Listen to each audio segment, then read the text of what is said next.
All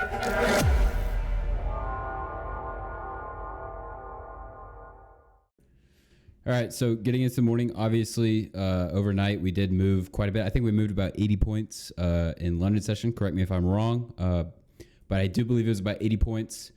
Nothing too big to worry about with that kind of move. Obviously, you become a tad bit hesitant, and as you can see right here, this line right here, we have 8:30 open for my time. And as you can see, we did just range for quite a bit. This is stuff I do not want to entertain, and this is something I preach, that you need to be able to recognize these kind of conditions and steer clear of them and wait for a clear direction to ensue. And as you can see, I also want to note, stepping back a little bit, we did have 8:45 news. We had 2 red folders. I don't remember exactly what they were, but we did have 2 red folder news at 8:45 my time. So we can tend to already expect some chop prior to that, but even after they released, we did chop around for a little bit. And it wasn't until about 9 where we started to get some clean movement. We came down, took out some sell side, and started to get a clear move up to all-time highs right up here, which is 17,700. As you can see, we did reach that, and we were dabbling around there. I was taking a peek at ES, and ES was much, much weaker. We were not correlating towards the beginning of a session, but we started to get back in sync right about here, and we did get a clean little setup on the 15-second chart at, what time was this, 9:23. It's something I used here as confluence just because this whole week, I'd say this week and part of last week, as y'all know, conditions have been a little bit questionable. We've been chopping quite a bit. So that's kind of where I become very, very conservative on stuff. And I only take stuff that speaks out to me and sticks out to me 1,000%. And this did because I was taking a peek at ES at the exact same time. And ES was in a perfect, I think it was a 2-minute unicorn. Obviously, we have the breaker for value gap. So that kind of gave me confluence here, even though we've already taken all-time highs. Like I was saying, ES was weaker. We had not taken that. Some would say that's SMT, but when I see a unicorn forming on ES at the same exact time, and I see this, absolutely textbook. I will take this 10 out of 10 times. Right here, this technically is deemed a A+ setup because we did come down into this 1 minute for value gap. This is also 2 minute for value gap right here. We took out some internal sell side right there, displaced up, got our breaking structure right there. Wasn't a super strong break, but it still fit within the rules. You'd have been tagged in there, and this one did only have 2.25 points of drawdown before going up to 18 points. And then right after, we did have 2 30-second setups. I was already kind of checked out, believe it or not, because usually just my personality wise, once I get a winner in each session, I kind of like to just take a step back and secure my profits and not get too eager to place a trade right after. But that being said, I still want to cover these because these are some quality setups. Right here, we just continue to slowly grind up, which is usually the best kind of movement for this specific scalping model. When we are just expanding with speed, a lot of times we won't get retracements back into any inefficiencies. But when we do this slow grind up, I'm somewhat a fan of it, as it presents quite a few good opportunities. But this specific one, obviously, we broke that high, had a 30-second fair value gap put in right there, still coming off that M1 right there, and you would have been tagged in right there. That would have been a TP break even. But we did have another one right after. Following that one, we broke that high right there, had this fair value gap put in on the 30-second chart, and this one did run up to a full 18 points before we started to just come up here and top around. And I think there was higher time frame wise, I think on the 4-hour I had marked out was a -2, -2.5 standard deviation zone right up here, which is where we started to frame this little short-term reversal off of. And at the time, I was already off the charts. But ARK did take this 15-second setup. This was another A+ setup. There's quite a few A+s today, so can't complain. Usually that's not a very common occurrence. Usually you get 1 or sometimes 2, but not very often. But for this one, we had this 1 minute fair value gap right here, displaced below that low, had that fair value gap formed right there, would have been tagged in right there. This one did only have 2.25 points of heat again. Very, very tight drawdown.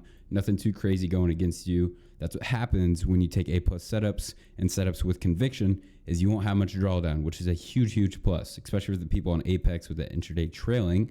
But this one would have been a TP break even. This is one of the more brutal ones. This one went 1 tick past 6 points and then came up, stopped, came up like what was that? 2 tick? Yeah, 2 ticks back or above where your entry was, and then just melted down to full 18 points down over here, went 18.75 points.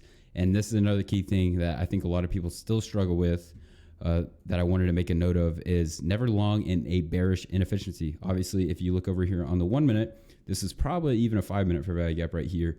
We get this 30-second scalp presented right up in here. Obviously, we repriced off that one, continue to slowly grind, displace above that high, have that fair value gap. You would have been tagged in. This may have been a TP break even. I don't even know, but that's something I wanted to note. Was never ever long in a bearish inefficiency. Vice versa. It applies to both. You want to be swimming with the trend, the tide, not trying to trade against it. You'll just run into more problems than anything if you're trying to do that. And then I'll hop into PM. If I can get these. So obviously 12:30, I hopped on the charts. There was a 15-second. I think it would have been a TP break even, right, Ark? Like right when I hopped on the call with you, we did have this. I know which one you're talking about. There was crap. Where was it?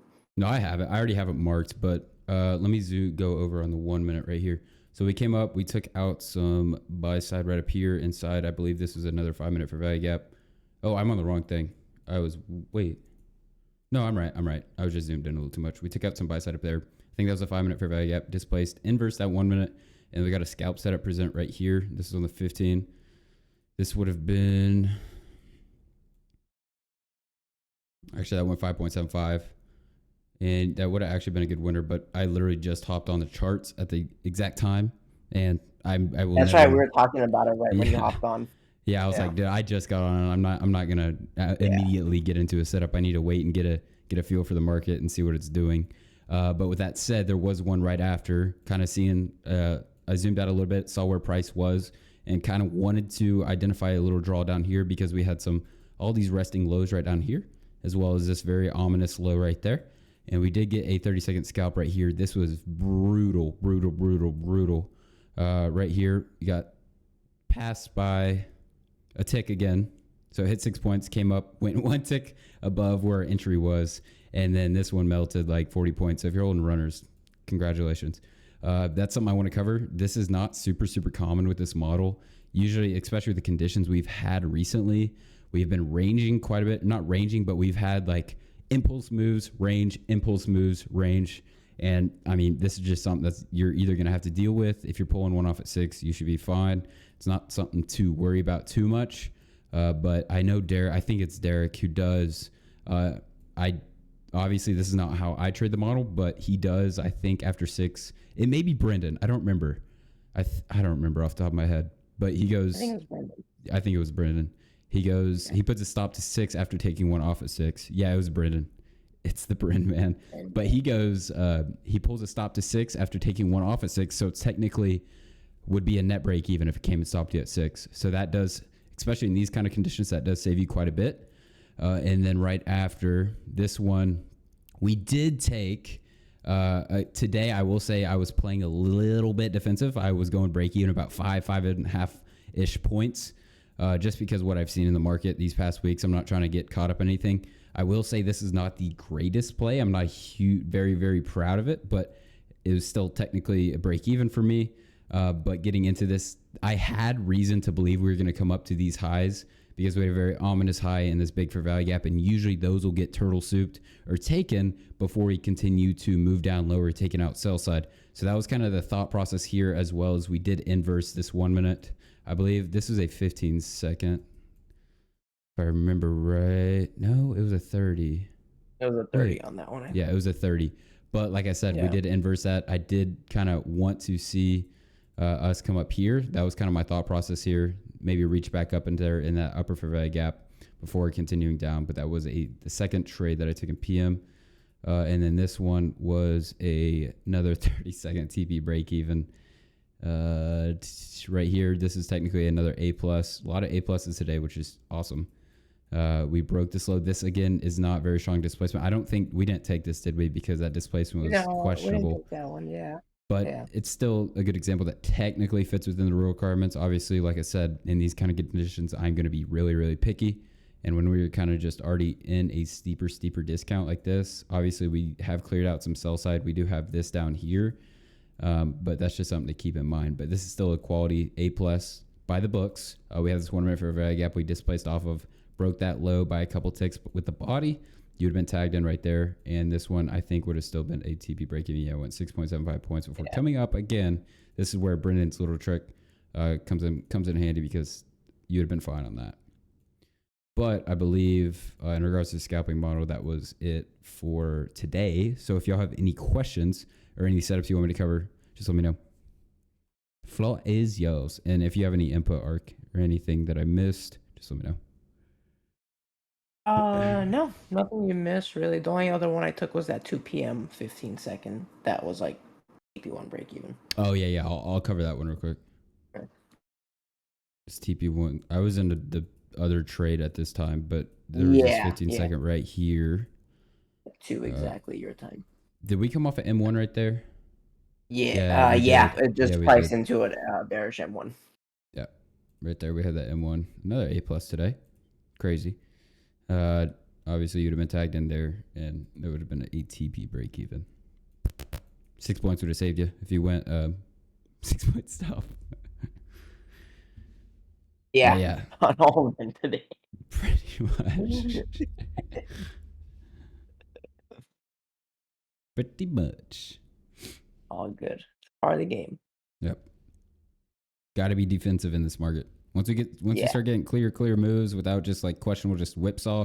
I wouldn't say today was really whipsaw, but it was still better than unfavorable. It was definitely I'd say probably the best we've had in the past 2 weeks. Yeah. But it's still not conditions that I'm a huge fan of, and I will navigate them very, very cautiously and be very, very picky about stuff. But yeah, if y'all have any questions, just let me know. Sunday.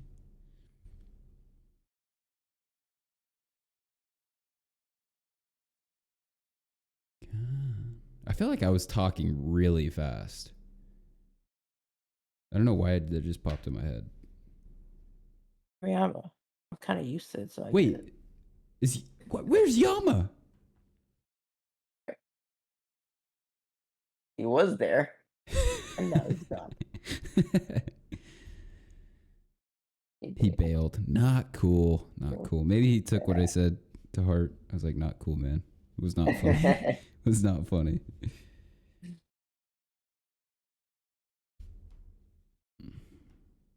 He was there a second ago.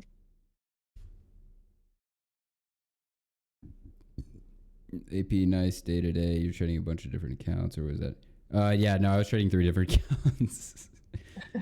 I have one with my funded futures, and then both of those were Apex. Just I don't have a copier.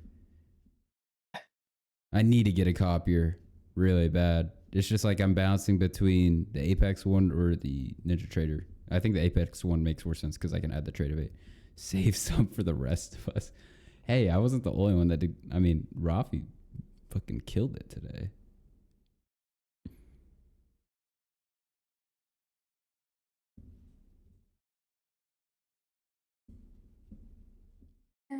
If you want here, since we're not getting any questions, if you want me to explain that bigger play, I'll explain it.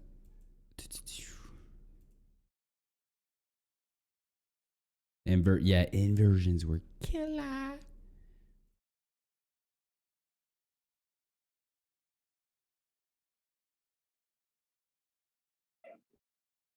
So basically, we had this 15-minute break, or it was a 15-minute. We had a 15-minute breaker within that 15-minute for value gap, and I zoomed down, and then as we started to creep into that 15-minute for value gap, I'll mark it real quick. This 15-minute for value gap. What here?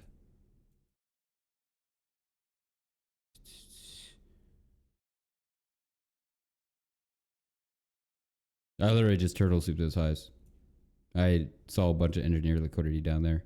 I did close like right here because I've seen it too many times, like wick a low right above -2 and then reverse. It did because I moved my stop right at this OB because this BPR I didn't want to see it trade back up into, or if it did, I didn't want to see it come up above it. So I would actually, that last con I had, that would have been stopped in profit before this thing just absolutely melted. But it was like to me, this is a sloppy delivery. In good conditions, this from here will just rail that sell side right there. I promised myself would not take another play, but action was too clean. I know.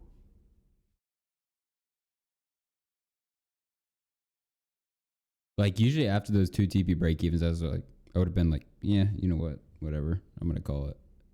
But I saw this, and it's like one of those things like where it just jumps out to you so much, you're just like, I have to. It's weird. Should have pushed that job off and caught the A pluses with y'all. Yeah, I mean, but duty calls and duty calls. There's always going to be another opportunity. That's something. One of my buddies that I went to school with in high school, I kind of pointed him where to like learn and do stuff like that, and he was actually texting me today. He was really, really angry because he trades a 5 minute and he trades a silver bullet and he didn't get filled, and he was just like going on and on about texting me. I was like, look, dude, I mean, there's always going to be another opportunity. If he didn't fill you, didn't fill you. Like, I can't tell you how many times I've had plays where I have very, very strong conviction where price is going when I'm trading discretionarily, and I just don't get a good fill, and I don't like the risk reward on where I could have got an entry. It's not favorable, and I just accept it. It's part of it.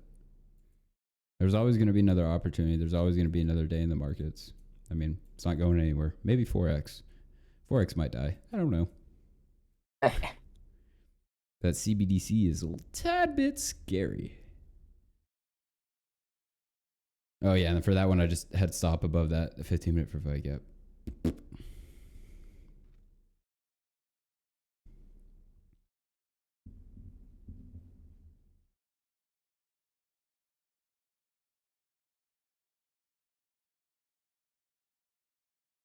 Any other questions regarding setups or anything? I think that was pretty much. Today was not bad, honestly. Quite a few TP break evens, but yeah, there's a lot of setups, good setups too. It's definitely a good sign. Obviously, like Monday, Tuesday, we had no news. Obviously, that's going to be usually the accumulation of the week, but even on the accumulation days, this model still does pretty well. But price action, boy, oh boy, was just whack those first couple of days of the week. I don't think, I was pretty much flat on scalps. APD for the market structure swing point to be embedded where the fair value gap is. Are you talking about like, let me find like, oh, I think I see what you mean. Like say where this like swing high is like where the fair value gap is. Is that what you mean? Not necessarily. It's definitely good conviction because that's telling you there's quite a bit of displacement, which is definitely a key parameter to understand. But really, as long as we get a body close above, that signifies to me that the market's likely, just based on structure, wanting to continue higher. Because when we're putting bodies above recent highs and not wicking them, that's what gives me the conviction. That's basically the principle there. As long as the second candle breaks it correct, yeah. I don't like, just like data wise, like second candle has always been the best.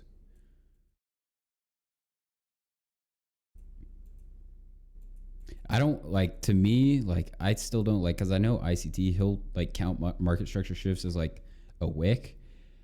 I mean, obviously he has like 40 years of experience, but like personally, from what I've seen, those give a lot of false reads. Mm-hmm. To me, that's just basically inducing. That's how I view that.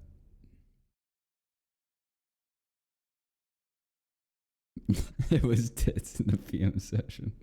I don't know how I missed some of y'all's comments.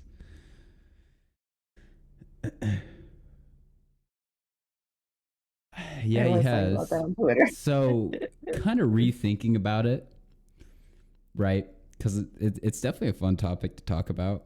Now, initially, I think so. The thought process he has that too many people are putting their stop orders there. I don't know if I believe that now. I think straight up, like, obviously, from the get go, because when I'm doing the streams, obviously I'm not watching it, but like people in the chat would tell me where his stop was, and I'd look at it and I'd be like, this makes no sense. Like on ES today, he literally put his stop in that unicorn fair value gap that had yet to be repriced, and it was literally right below the breaker. It made zero sense. I think he's just giving like those stops would not be normal at all. So I don't know if he's like trying to like rile himself up for the Robbins Cup or something. But those stops were not logical at all. Here's the thing. People who are trading eval or even PAs, there's orders and stops, don't he? Exactly. And 180 stops, which is what it was yesterday, that got taken out on that, I think, first or second trade he took live. 180 stop placements are not going to get targeted by the algorithm. There's like, be logical there. I think he was just, I think he's just riling himself up, getting people like making fun of him in a sense, because that's what's happening. It's like, I think exactly what's happening on Twitter, all the talk about it is just bringing attention, and he wants that. I think that's how his personality works. He wants people to be against him to prove a point. Unless institutional traders are following the stream and taking his trades as well. I mean, there's a lot of different factors. It's definitely like something fun to talk about because there's a lot of different factors that could be in play here. But like him saying that, like the stops, I don't know. It was kind of fishy though. It was fishy. It was like entertaining though. It was entertaining though. Because I literally, I just mark out where his stop was and just see it get hit. Like hit. I'd be like,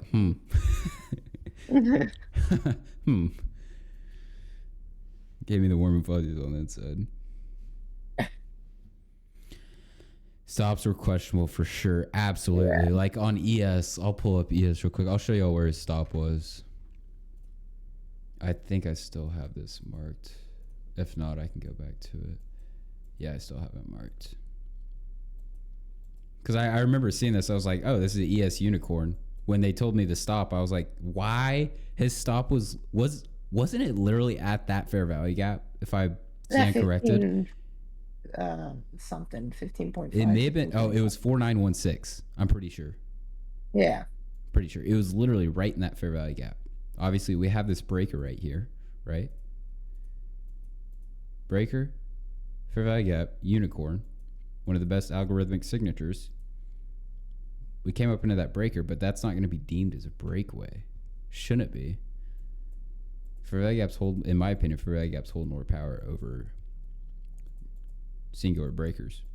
But he literally had to stop in that fair value gap. There was zero logic in it. Just a weird look. I tend to think he's the man and think he has valuable info, but just head scratching 2 days for him. And he just got out seemingly for no reason. Then it raised tired to draw on liquidity without him. Yes, it's definitely like, I don't know. I think it's more fascinating than anything because like legit for like 3 hours, I was like trying to figure out, I was like, why would he put a stop there? And I couldn't come to a conclusion other than the fact that he's just, I don't want to say he was screwing around with a stop placement, but there's like, I'd understand if he maybe put it at this fair value gap body low, that would make more sense, right? But in the fair value gap that was yet to be repriced inside of a breaker, like, come on.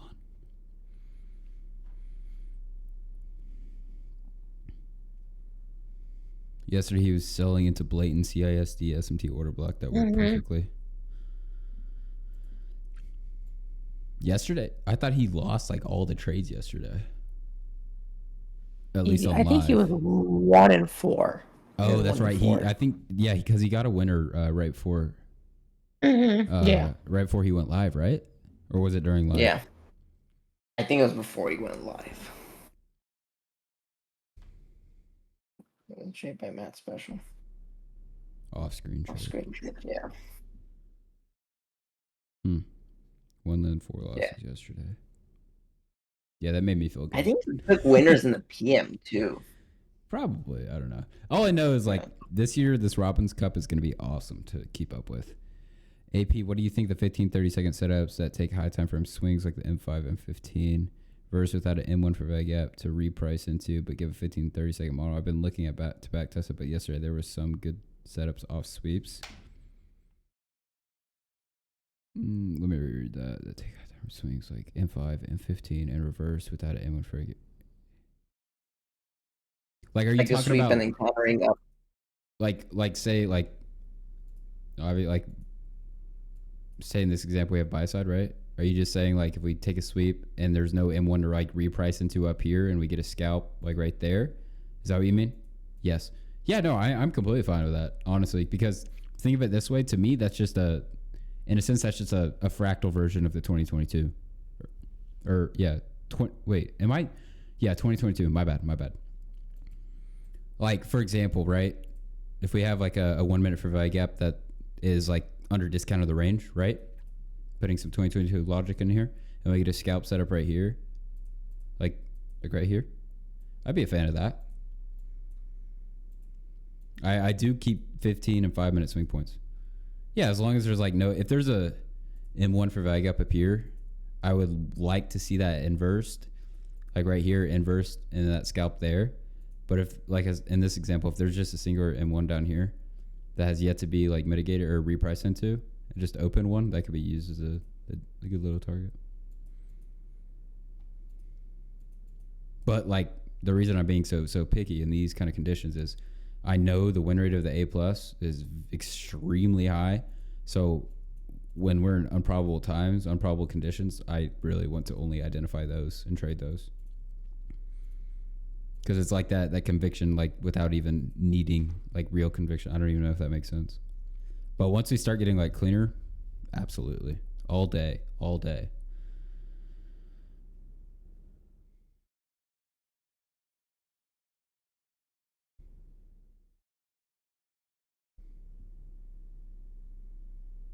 He had a macro play?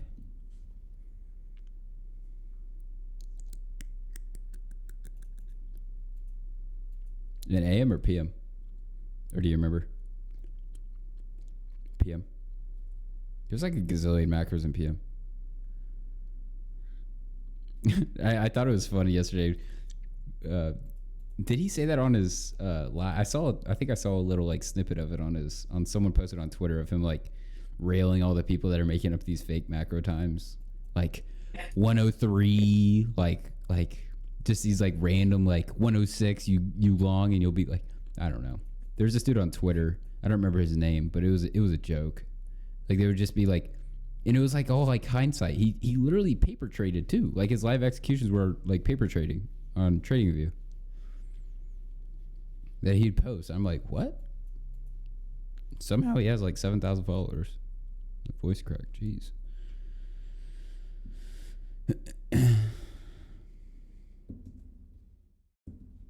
I enjoy these just like chatting sessions, even though I'm still recording for YouTube. But some people might find these entertaining or fun. I don't know. Hell, the watch time is probably going to be like 3 minutes as it usually is.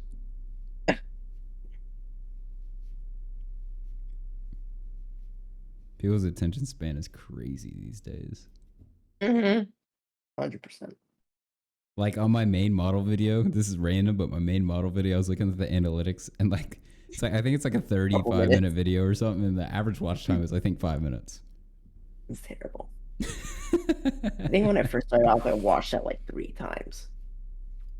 Yeah, smart. It was the mustache. That's what got me. That's the trap. They see the stats, Yeah, and like, oh boy. Oh boy. It pulled me in. I always have like, it sounds weird as hell, but like older dudes at the gym are like, nice stash. And I guess because like people my age can't really grow them. Dude, I've been rocking It's the guys. Yeah, it's older dudes are like, nice stash. Because I guess like in like their kind of older generation, that was more so a thing. Not too many people have stashes nowadays. Dude, I've been rocking a mustache too in dry January. Mustaches are the wave. All you need is aviators. You know, this is gonna guess what it was for last Halloween. It's so obvious. Like a cop, like a trooper. No, I was Top Gun, but nice. Pulled that. I had the whole flight suit and everything, dude. I was ready to hop in a freaking fighter jet and take off. I was riled up. I was like, sign me up, put me in a fighter jet. Was it like one of those like pedo stashes where it's just like little like fuzzball, not a fuzzball, but like little wispies? F you. Yeah, maybe. It's like if you can't grow like gotta be full. Yeah. Really? Dude, that's awesome. Damn. Lower that. Yeah, not to flex or anything, but I gotta trim mine about every day. Just kidding. It's not, dude. It's 6'6". 6'6" in a Blue Angel pilot? What? That is nuts. How does he fit?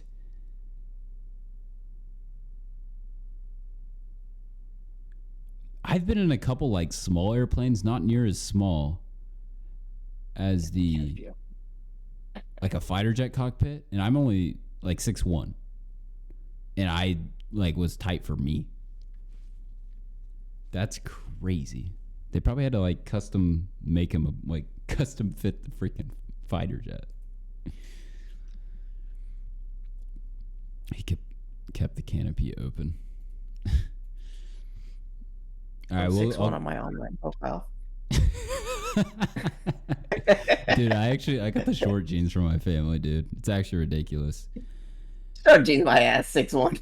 My brother is 6'5", and my sister is fucking 5'11". I'm 5'5.5" on a good day. Hell yeah! If I stretch. Just sleep upside down like a bat. You'll be 6 foot in no time. I'll push 5'6". Another reason.